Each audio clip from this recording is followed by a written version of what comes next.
most technological innovation, seen the most interest and positive reception from end users, and has impacted the largest number of people. So Transit Screen, which is based in DC, they're a startup that's doing some very interesting stuff in this space, published this map of the smart mobility ecosystem recently. It's just really just a small slice of all the different ventures that are moving into this space. Now, this is not to say that government around the world is receiving this well or prepared to reshape cities around this investment and this innovation. All you have to do is look at Uber's conflicts with regulators around the world to see just how contentious this is going to be. But unlike, say, housing or energy, where we've seen, that it's very difficult for companies and other kinds of innovative ideas to get traction and reach scale, in transportation we've seen it happen. So there was a session about sharing this morning. There's a lot of debate about whether we should call it sharing or circular or whatever.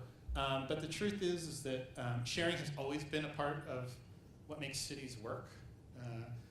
Whether in the ancient world it was sharing a wall that was built collectively for defense, or sharing a water resource, or sharing religious beliefs, or sharing a government. Sharing has been what makes cities so prosperous. And I like to think of it, the sharing has just been reinvented and revived through the proliferation of these technologies. This is a map from Berlin, which is one of the kind of hotbeds of this urban sharing movement, showing you all the different resources and services and assets that are involved in the sharing economy of that city, and it's really quite tremendous. And then this one's a little tricky, but I think the smart city movement is on its way to succeeding in devolving sustainability. And what I mean for that is that while sending everyone to Paris to sign an agreement that some of the most important countries involved probably won't implement very well, what we've seen is this flowering of technologies that let individuals and small groups actually see the impact that they're having, so that they can go from their decisions to understanding something like carbon footprint much more clearly, which they don't really understand now. This is a screenshot from a dashboard that was built for the Stockholm Royal Seaport, which is Stockholm's kind of newest smart city district. And basically it's like your personal sustainability dashboard powered by all of the sensors that are deployed throughout that city, that district. And it's designed to help you understand how your energy consumption, your resource consumption should fit into the choreography of your daily routine, and how to drive your decisions. And it's kind of a fascinating development. And then finally, I think the Smart Cities movement has successfully helped launch a whole renaissance in urban studies. And I led an effort about 2 years ago to try to measure the size of all of the new research labs that have been established at universities around the world, including here in Spain. And how much money was involved in setting these up. There's dozens of them now. These are places like the MIT Sensible City Laboratory or NYU's Center for Urban Science and Progress. University of Chicago has something with an even longer name, the Urban Center for Computation and Data. But these are a big deal, because these are the institutions that are going to profoundly change our understanding of how cities work and the levers that we should pull to make them work better. So in this, the yellow is the funding, the green is the number of faculty, and the blue is the number of students. And what this adds up to, like back of the envelope, is about $1 billion worldwide total through 2020, which sounds like a lot. And the size of the problem is certainly big enough, right, as we just saw. You compare it to something like cancer research, which is extremely important. Cancer research just in the US is $7 billion a year. So by the time we spent $1 billion trying to understand our cities, which is really the fate of humanity, just in the US we'll have spent about $70 billion on cancer research. So I think we need to increase the funding for urban science and pay more attention to it. So movement's had a lot of successes over roughly the last 10 years. There's still a number of challenges that smart cities face moving forward. This is probably my all-time favorite image. This comes from the Celtic Football Club Stadium in Glasgow. And the organization made the decision to deploy some face recognition technology to try to make the place safer, clamp down on some of the hooligans who like to show up for these matches. And the fans, who have this tradition of putting up big banners, basically said, no way. We do not want this technology deployed in the place where we go to have fun and relax. We can find other ways to keep this place safe. And I think this raises a much bigger issue of how we're going to rethink what public space is, what kinds of privacy you have when you're in a crowd in a city, and what the right ways are to provide that, whether it's through law or social norms or physical and architectural urban design interventions. And it's going to affect everyone literally when they step out the door. I think there's a big issue that sort of a big turning point that's coming. If you look at the US, I don't know about the rest of the world, I've only focused on the US. About every 40 to 50 years, we have a major reform movement sweep through local governments. It happened in the 1890s, so this is Charles Henry Parkhurst, who was one of the main catalysts for that in New York City. The building is his center for the Society for the Prevention of Crime, which basically introduced modern, professional, scientific approaches to crime fighting for the first time and successfully had them brought in. Things like fingerprinting, right, and like just investigating crimes at all. Before this, if you wanted law enforcement or justice in New York City, you had to give someone a bunch of cash, and you were essentially hiring, a mercenary to go get your justice. In the 20s, in the 60s, we had a lot of reforms around things like procurement, which now actually are, those reforms from the last movement are creating obstacles to moving forward.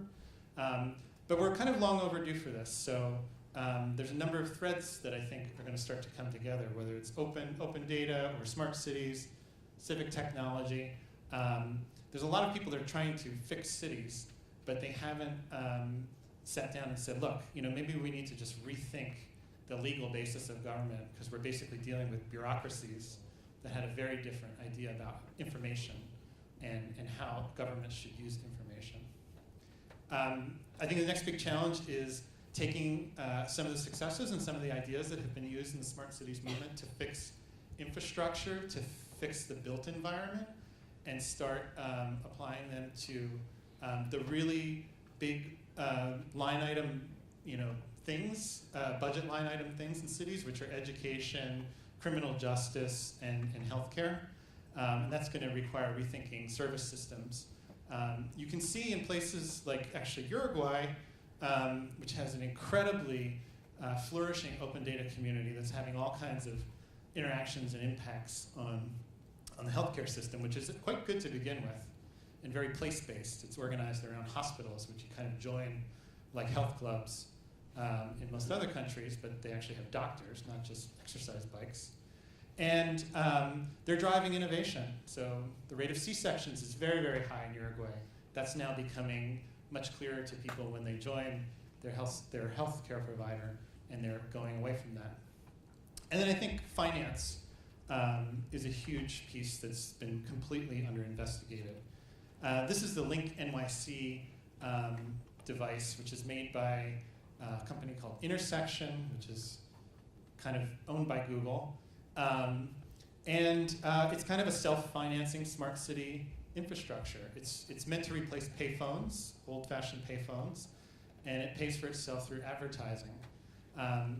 It creates some really interesting public services like free Wi-Fi, free 311, 911 calls, access to all kinds of government permitting and other information.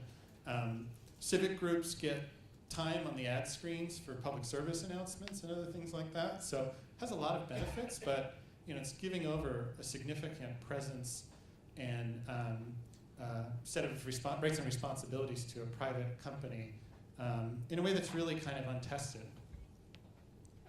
So I want to finish up just by talking about a couple tools that I think smart cities can use to try to make some sense out of this and try to bring some rigor to the way they think about the future and plan for it. Tools that I've been studying and working on for the last couple of years. And the first is something that I call digital master plans. So someone mentioned this morning in our session that smart cities feels a lot like sustainability did 10 years ago. It's not clear what it means, what we're supposed to do about it. And a couple of years ago, I started noticing that a lot of big global cities were publishing smart city plans. They called them all kinds of different things: technology plans, digital roadmaps, digital master plans. But they weren't necessarily talking about the same set of things. And I had a conversation with Chris Pike, who is at the US Green Building Council, and he told me that, wow, what you're describing looks an awful lot like what happened with sustainability planning 10 years ago, when cities started publishing these plans, and they were all different. And then eventually, laws were passed that required cities to do this in many countries. So I started to look at these more rigorously. And I kind of came at it from three different perspectives. First, I wanted to look at what do the plans say. So these are just some of the tables of contents. They're kind of all over the map. Nobody really knows what should be in a smart city plan, what topics it should cover, or what it should say about them. So we tried to break down, what were the big buckets of things that they were talking about. Not too surprising, things like skills and internet access, engagement, services, infrastructure. But what you can see, there's a huge variation in kind of the scope and the weight of these different plans. So, San Francisco has 89 different initiatives about IT infrastructure. Well, that makes sense because that plan was published by their director of IT services, who used this as an opportunity to do kind of the conventional business planning that he had to do, and then make a big reach for some bigger policy goals. And you can see sort of the number of things that the plans are proposing were all over the map. The second thing we looked at was how the plans were made. So this was a stakeholder diagram that was developed by Arup for the Smart London initiative in 2012. The plan was published in 2013. This is it's meant to look like the tube map, but it's also like a very British thing in that there's dozens and hundreds of stakeholders and no one's really in charge, and they're connected in all these weird, interesting ways. But this is a great first step for any city that's trying to do this, because it forces you to sit down and say, who should be at the table, or who should we be aware of? Who are they connected to? And how much influence do they or should they have on this plan? And then the third thing we looked at was the approach to implementation. So because these things aren't required by law anywhere yet, it's not clear, regardless of what the plan says or who's involved in making it, who should execute it. Should the city take care of everything? Should NGOs be involved? Should other levels of government be involved? Should other stakeholders be involved? And the reason I put Chicago up here is because Chicago had one of the most interesting approaches, which was to delegate a large amount of implementation to a nonprofit called the Smart Chicago Collaborative, which then took the additional step of going out and consulting in individual neighborhoods and customizing the plan's implementation to be more relevant to individual neighborhoods, and not just to try to apply a citywide plan all over the place. And then for anyone that's interested in coming to the breakout brief session afterwards, we also kind of synthesized our learnings from 8 plans. There have been a lot more that have come out since then, of what are kind of the general styles of digital master planning that exist out there. There's a lot of different ways to approach this. It depends on where the leadership is coming, what the resources you have available are, and what the time frame is.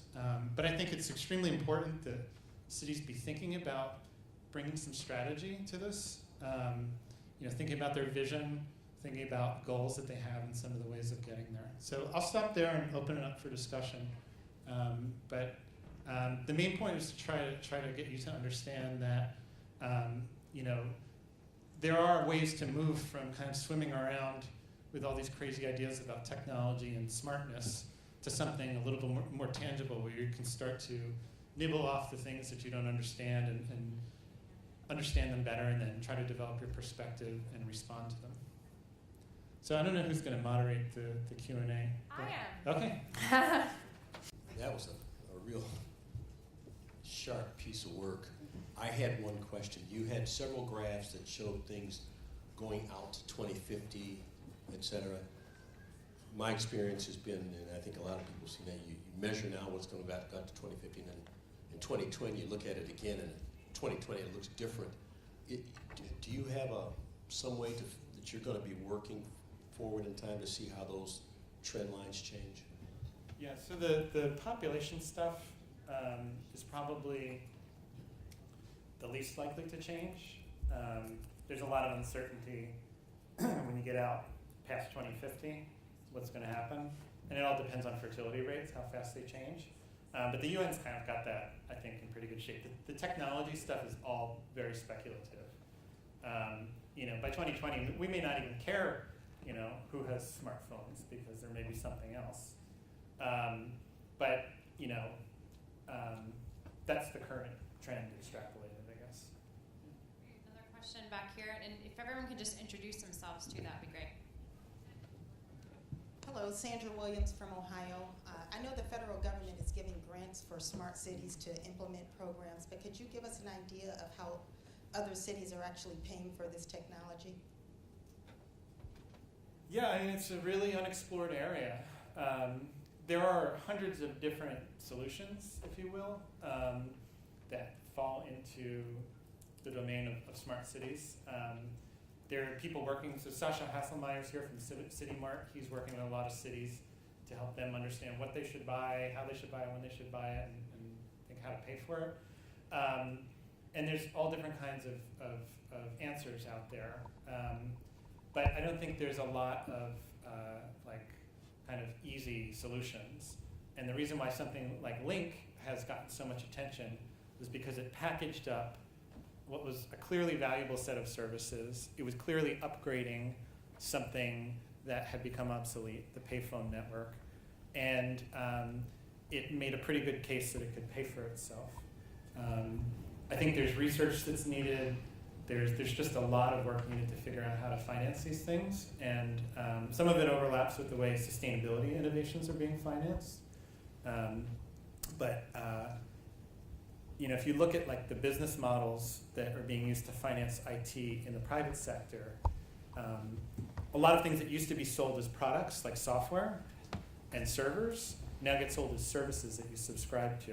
And I don't think that's a great model necessarily for cities, because it relinquishes an awful lot of control and makes cities very dependent upon the vendors that provide those solutions.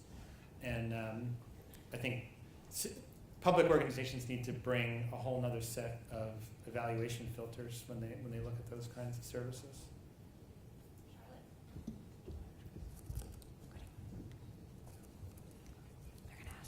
Hi, David Zipper with 1776. Anthony, you talked about sort of some new areas where this field can evolve, including healthcare, I think, being an example. You're citing Uruguay. When you start talking about healthcare, a couple of examples, it feels like the benefits aren't necessarily limited to urban dwellers. It feels like it's benefits for people who could be in rural areas or suburban or what have you. So I'm wondering to what extent you feel like this quote-unquote smart cities movement is actually more of a global one. Yeah, I mean, it may. I think the lines may blur. Part of why it's kind of fallen out the way it has is because it's mostly been about infrastructure and the built environment, which by definition there's more of in cities. So India, for instance, has this 100 Smart Cities program that's been running for a couple of years now. I really doubt that that's going to continue to be a cities thing. It's going to become more of like a smart society policy, and I think you'll see more of those kinds of smart society frameworks moving forward, of which urban will just be a piece that addresses the built environment or addresses things that go on in cities. To argue against that, I think increasingly this will be about research and higher education and things that primarily get created in cities to solve the problems of cities. So, it's anyone's guess. Hi, I'm Madeline Janice from Los Angeles. I'm a big advocate, and many people are big advocates of increasing transparency in government and how we, can only be successful in these kinds of endeavors with that. There's an increasing trend, and I wonder if you'd comment on it, that a number of the companies that are selling things to government in this arena are arguing that even things like how many people of color and women are they hiring, where are their supply chain coming, that those are all trade secrets, and trying to exempt that information from the typical transparency rules. And do you think, to what extent is that kind of potentially the Achilles heel of this kind of thing, and that, do we need to push the private sector to adapt to the new kind of public-private reality? So you're saying that vendors don't want to share information about their own employment practices? Right, or where the vendors that are selling transparency solutions, or just general vendors that are selling to cities? Both. I mean, I don't know how you could sell a transparency solution and then say it doesn't apply to us, but I think this is a big issue, and the way where I attacked it in the book was looking at New York City's open data law, which was passed, I think, in 2011, 2012, and really went like a big step out ahead of any other city in terms of the detail and scope of what it mandated, which was essentially that the city had to systematically assess all of its data sets and determine whether they could be safely published openly or not. And then it set a timetable for that to happen. And it's more or less been implemented according to plan. And I think it will be fully implemented in 2 years. But there was a provision in there that said, computer code is exempted from this law. And I raised an alarm bell about it then, and others have chimed in about it since then, particularly around things like predictive policing, which is becoming very controversial in the United States. That the algorithms that are in the decision support tools that vendors are selling to government will not be subject to the typical freedom of information sunshine laws that we have in place, let alone these new open data laws. And there's lots of assumptions that get built into those tools that have an influence on the decisions that get made. And and I mean, there's so many different ways of attacking that. But those things they're decision-making processes, and they need to be revealed. And it's bad enough that people don't understand that the assumptions being embedded in software are shaping the decisions that public officials make, but to specifically wall them off and say, just because this is being sold to government by a private company and not being developed by the government, it's exempt from scrutiny. I think that needs to be fought back against really, really, really strongly. Hello, David McGee from Detroit. Obviously, when building and constructing smart cities, the more tools you have in your toolbox, the better off you'll be. As it pertains to children and families, primarily children, what innovative tools have you seen communities use to positively impact and engage that population? I'm really bad at those kind of questions. Like, I see a lot of these things every day, but it's really hard to kind of pull them up for a specific application. So I can get back to you offline about that. Okay. Charlotte, anyone on your side of the room?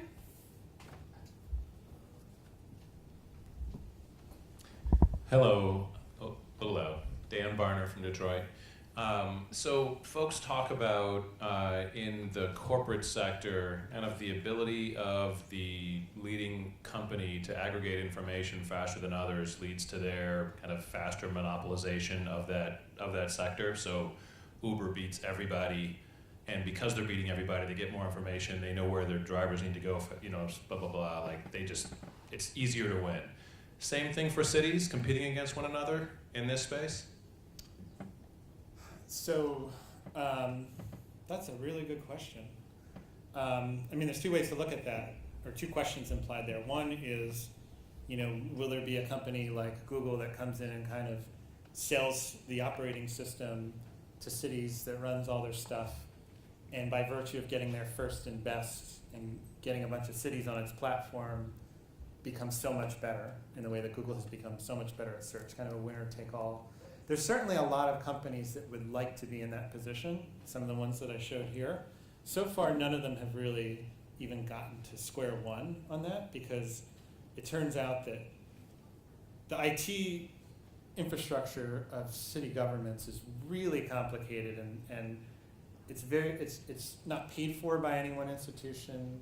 It serves lots of different purposes, and it's very hard to change a lot of it quickly. So sort of like the disorganization of IT and government has actually worked against that kind of outcome, which I think is probably good for a while and then starts to become scary in the same way that Google has become scary because of the power it has.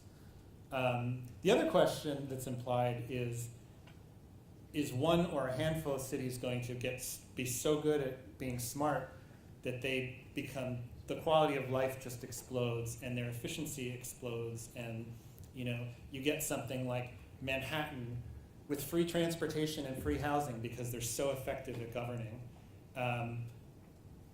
That's possible too, and there's certainly, I think, there's certainly a case to be made that cities that are, which we've been hearing, I think in bits and pieces all here, that cities that are just getting really good at governance are kind of taking off from the rest.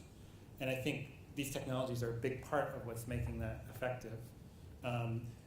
From the very beginning in terms of training and educating the people who run those governments and design those innovations to actually delivering the innovations themselves. So I think they're really good questions, and I'm going to give it a lot of thought. We have time for one more question, and Greg Randolph had his hand up, so give us our last question. Thanks a lot. I'm Greg Randolph with the Just Jobs Network. I just wanted to, I'm glad that you brought up India's Smart City program, and also I think it's important to recognize that the graph you showed of rapid rates of urbanization, 90% of future urban growth is in Africa and Asia. So even though our conversation and a lot of the examples are from the developed world, that's where a lot of this rapid urban growth is happening. And I think there's an interesting sort of debate about smart city and digital technology in the context of developing world cities. On the one hand, there's this perspective that perhaps in the same way that mobile phone technology was a way for developing countries to sort of leapfrog. They never had to put in place the kind of trunk infrastructure for landline phones because of the rapid evolution of mobile phone technology. That maybe smart city technology can do the same thing for governance in cities in the developing world. But then of course there's a lot of skepticism on the other side of the debate. The city of Bandung in Indonesia has a very sophisticated control center like the one you showed, that billions of dollars of public investment went to creating, and it's there's one person sitting in it playing games on his smartphone, and the data is not being used. So I don't know if you could comment on that sort of debate about what role these sorts of technologies might actually play in cities where in India 63% of the urban population has access to a toilet. So whether or not you get up-to-date information on the subway system might be secondary to just basic public services and infrastructure. Two responses to that. The first is I wouldn't write off the developed world yet as a kind of site of urbanization. The United States has to add, I think, 35% to its metropolitan population over the next 35 years, which it turns out is 35 million households. So 35, 35, 35, very easy to remember. So the US is going to be building new towns, for sure, hundreds of them to accommodate. We can't fit them all into Brooklyn, even though we're trying.